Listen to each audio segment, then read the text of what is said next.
perkenalkan, nama saya Muhammad Imam Ma'ruf dari jurusan Pendidikan Agama Islam, Fakultas Tarbiyah dan Ilmu Keguruan IAIN Tulungagung. Oke, saya akan mempresentasikan video pembelajaran untuk menyelesaikan tugas magang 1 oleh Fakultas Tarbiyah dan Ilmu Keguruan IAIN Tulungagung. Oke, di dalam video ini nanti akan terdapat 2 materi pembelajaran, yaitu yang pertama sifat saja'ah dalam mewujudkan kejujuran, kemudian yang kedua ada kitab-kitab Allah Subhanahu wa Ta'ala. Oke, langsung saja kita simak video pembelajarannya sebagai berikut.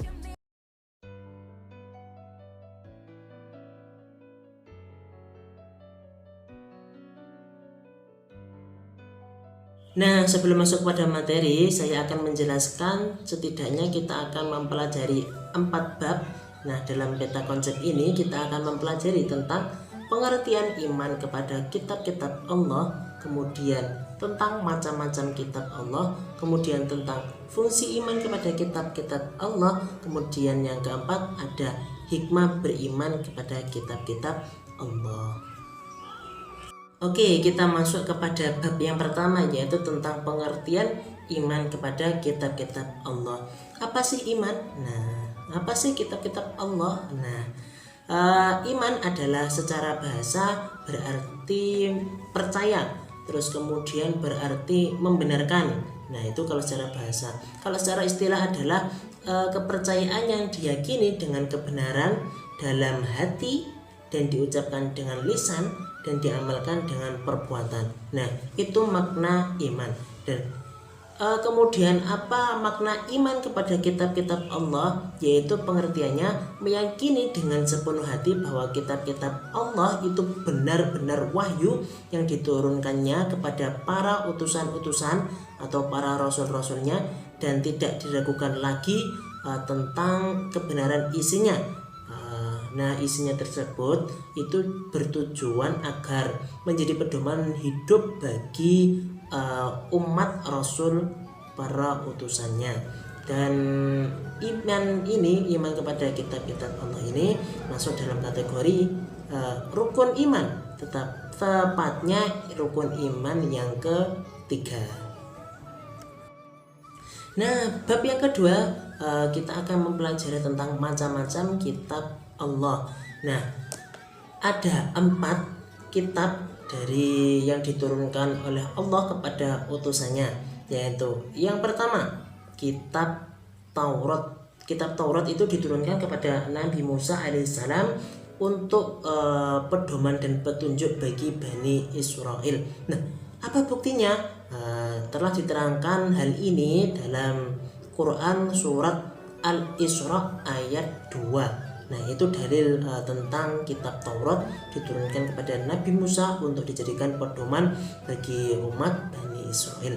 Kemudian yang kedua ada kitab Zabur. Kitab Zabur ini diturunkan kepada Nabi Daud alaihissalam untuk pedoman dan petunjuk bagi umat Yahudi. Nah, apa dalilnya? Ada di Quran surat Al-Isra ayat 55, yaitu tentang kitab Zabur untuk petunjuk dan pedoman umat Yahudi.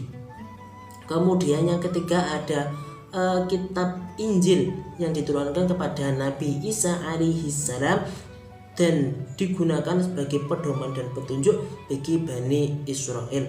Nah, dalilnya apa? Di dalam Quran surat Al-Maidah ayat 46.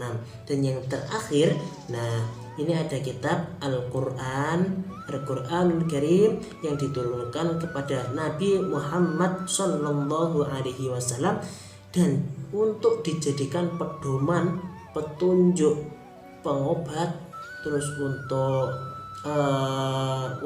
semua hal, semua aspek, bukan hanya bangsa Arab saja, tetapi untuk semua umat. Dan kitab Al-Quran ini bisa diturunkan untuk menjadi penyempurna kitab-kitab terdahulu. Nah, umumnya kitab Al-Quran ini dibaca, kemudian dihafal dan diamalkan oleh umat-umat Islam yang ada di seluruh belahan dunia. Nah, bab selanjutnya kita akan mempelajari tentang fungsi iman kepada kitab-kitab Allah. Nah, fungsi beriman kepada kitab-kitab Allah adalah sebagai petunjuk. Nah, sebagai pedoman. Manusia itu hidup itu butuh petunjuk. Karena apa ya? Dalam mengarungi kehidupan samudera kehidupan yang luas ini, dia akan ketersesat ataupun salah jalan jika tidak ada petunjuknya. Oleh karena itu Allah menurunkan kitab-kitab tersebut kepada para utusan, kemudian oleh para utusan disampaikan kepada manusia, terlebih khususnya kepada umatnya. Dan dalam petunjuk tersebut itu harus mempunyai kualitas tinggi, kualitas yang dapat melebihi kualitas biasanya. Karena berkaitan dengan kehidupan. Kalau kehidupan manusia itu luas ataupun kehidupan manusia itu masih belum tahu ataupun itu dia harus mempunyai petunjuk agar tidak tersesat, tidak salah jalan.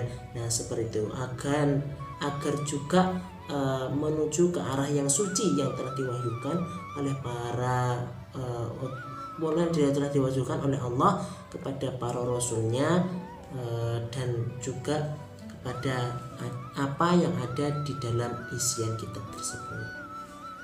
Tak terasa kita sudah masuk pada materi yang akhir, yaitu tentang hikmah beriman kepada kitab-kitab Allah.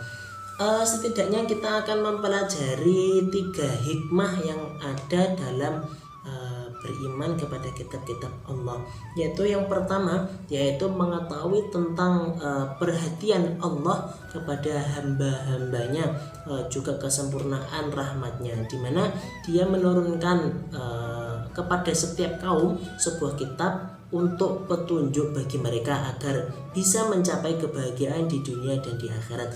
Ini mengisyaratkan bahwa Allah ataupun Tuhan Yang Maha Esa itu berkasih sayang kepada umatnya. Dia tidak mau melepaskan begitu saja kepada umat yang telah Dia ciptakan. Kemudian hikmah yang kedua adalah mengetahui hikmah dalam syariatnya, bahwa di mana Allah mensyariatkan bagi setiap kaum sesuai dengan keadaan dan situasi saat itu. Nah, ini bisa kita lihat ya, pada zaman Nabi Musa dia menurunkan kitab Taurat. Pada zaman Nabi Musa itu kaumnya seperti apa, kemudian keadaannya seperti apa, itu diturunkan itu sesuai dengan isian yang ada dalam kitab Taurat. Makanya Allah itu menurunkan kitab Taurat pada zaman Nabi Musa. Kalau sekarang itu adalah kitab Al-Quran yang digunakan dan diturunkan terakhir kali adalah kitab Al-Quran. Ini menandakan bahwa pada umat ini, pada zaman ini, itu sebagai agama penutup, itu sebagai wahyu terakhir, wahyu sebagai wahyu tutupan istilahnya, agar semuanya nanti berproses ataupun bertuju pada kitab Al-Quran. Kemudian yang ketiga, hikmah yang ketiga adalah bersyukur kepada Allah terhadap diturunkannya kitab-kitab tersebut. Sebab tanpa kitab-kitab tersebut kita bisa salah jalan, dan kitab tersebut merupakan cahaya dan petunjuk di dunia maupun di akhirat. Nah, itu merupakan salah satu bagian wajib yang harus kita syukuri, karena kita mempunyai petunjuk dan pedoman dalam hidup sebagai